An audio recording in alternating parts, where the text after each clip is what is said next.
Our next topic is structure of the judiciary.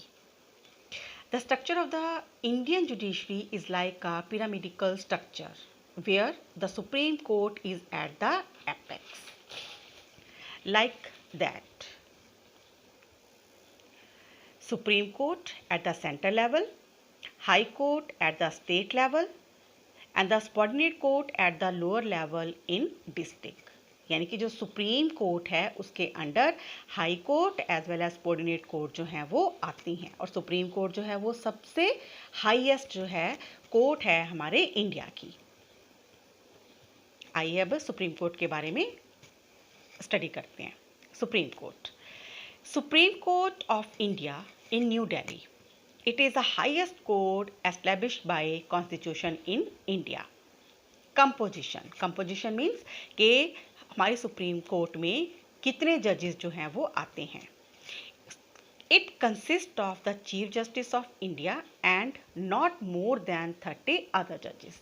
यानी कि एक हमारे मेन जज यानी कि चीफ जस्टिस ऑफ इंडिया इसमें होते हैं, और इसके अलावा 30 जजेस जो हैं वो और होते हैं, यानी कि 30 + 1 = 31 जो है हमारे सुप्रीम कोर्ट की कंपोजिशन है। अपॉइंटमेंट ऑफ जजेस। The chief justice appointed by the president and the other judges also appointed by the president but in the consultation with the chief justice. जजेस जो हैं प्रेसिडेंट के द्वारा अपॉइंट किए जाते हैं, द चीफ जस्टिस, बट जो अदर जजेस हैं यानी कि जो 30 जजेस हैं वो भी प्रेसिडेंट के द्वारा अपॉइंट किए जाते हैं, बट किसकी एडवाइस के हेल्प के साथ, हमारे चीफ जस्टिस की हेल्प के साथ। What are the qualifications for appointment as a judges? Be a citizen of India. He have been a judges of High Court for at least 5 years. He have been advocate of a High Court for at least 10 years. Be in the opinion of the President a jurist. यानी कि वो president की नज़र में एक expert in law यानी कि कानून का दाता जो है वो होना चाहिए। Term of office. Supreme court के जो जजेस हैं 65 ईयर तक अपने डेजिग्नेशन पे रह सकते हैं। Now what are the jurisdiction and power of the supreme court. Supreme court के अंडर कौन कौन सी पावर हैं या ये किस किस पे जो है यहाँ पे सुनवाई जो है वो हो सकती है। सबसे पहले है ओरिजिनल जुडिक्शन। ओरिजिनल जुडिक्शन का मतलब क्या है कि ऐसे कौन से केसेस हैं जो हम सीधे ही सुप्रीम कोर्ट में शुरू कर सकते हैं। सबसे पहले dispute between government of India and one or more state. Enforcement of fundamental rights, it is empowered to issues order or writs to enforce them. Okay. Third is dispute between the government of India and any state on one side and one or more state on the other side.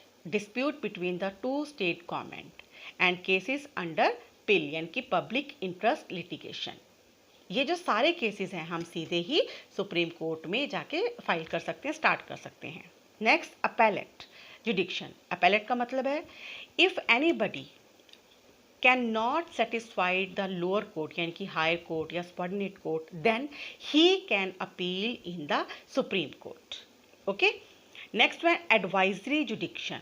Advisory means अगर president को लगता है कि किसी कानून के तहत उसको सुप्रीम कोर्ट की एडवाइस की ज़रूरत है तो हमारे जो प्रेसिडेंट हैं वो सुप्रीम कोर्ट से किसी भी तरह की जो एडवाइस है या सलाह मशवरा है वो कर सकते हैं, but the president is not bound to accept the recommendation of the supreme court. लेकिन ये प्रेसिडेंट के ऊपर डिपेंड करता है कि वो सुप्रीम कोर्ट की जो सलाह है या जो एडवाइस है वो माने या ना माने।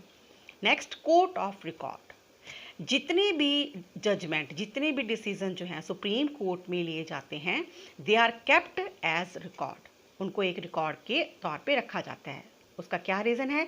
ताकि आने वाले फ्यूचर में अगर कोई भी केस उस केस से रिलेटेड जो है अगर थोड़ा बहुत मेल खाता है तो उस जजमेंट की हेल्प से हम आने वाले टाइम में जो है वो सलाह ले सकते हैं, उससे जो है थोड़ी बहुत ही हेल्प ले सकते हैं कि उस टाइम क्या डिसीज़न लिया गया था, कैसे था, तो आज के टाइम पे हमने उसको कैसे जो डिसीज़न है वो देना है। यानी कि कोर्ट ऑफ रिकॉर्ड पे सारे जजमेंट एंड डिसीज़न जो है वो संभाल के रखे जाते हैं।